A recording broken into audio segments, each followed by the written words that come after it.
Hi అండి, నమస్తే. నేను మీ సుభాష్ని. ముందుగా మీ అందరికీ ఉగాది పండుగ శుభాకాంక్షలు. ఉగాది పండుగ అంటేనే ముందుగా మనకందరూ గుర్తొచ్చేది ఉగాది పచ్చడి.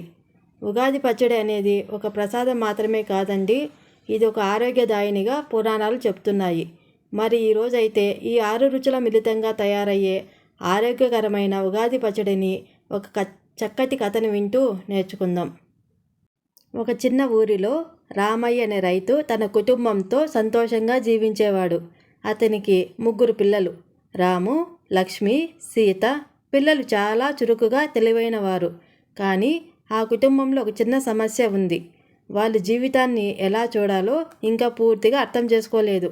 ఒక ఉగాది పండుగ రోజు వాళ్ళ తల్లి ఒక ప్రత్యేకమైన వంటకం తయారు చేస్తుంది. పిల్లలు అటువైపు చూస్తూ, అమ్మ, ఇది ఏమిటి? ఇన్ని రకాల పదార్థాలు కలిపావే అని అడిగారు. అమ్మ చిరునవ్వుతో, ఇది ఉగాది పచ్చడి బిడ్డలారా, దీని వెనుక ఒక కథ ఉంది, వింటారా అని అడిగింది. అప్పుడు పిల్లలు ఉత్సాహంగా అవును అమ్మ, చెప్పు అని అరిచారు.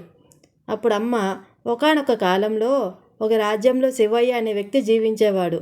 అతను ఎంతో కష్టపడి పనిచేసేవాడు, కానీ ఎప్పుడు తన జీవితాన్ని అసంతృప్తిగా చూసేవాడు.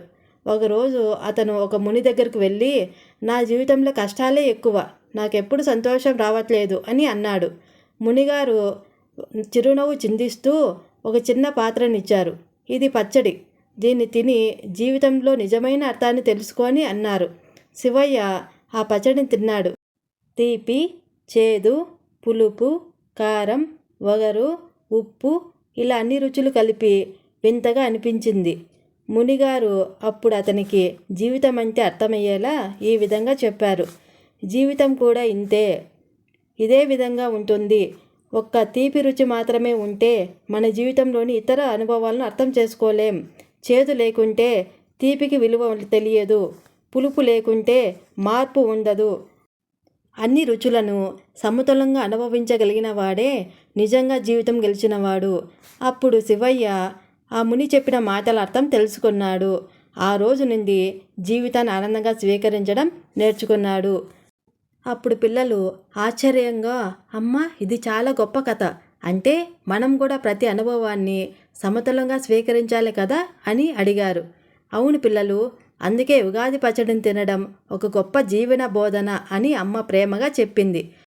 ఆ రోజు నుంచి పిల్లలు ఉగాది పచ్చడిని ముచ్చటగా తినడం మొదలుపెట్టారు.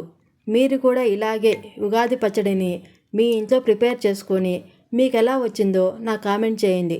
ఇలాంటి మరెన్నో ఇంట్రెస్ట్కరమైన వీడియోల కోసము మా ఛానల్ను సబ్స్క్రైబ్ చేసుకోండి. Thanks for watching.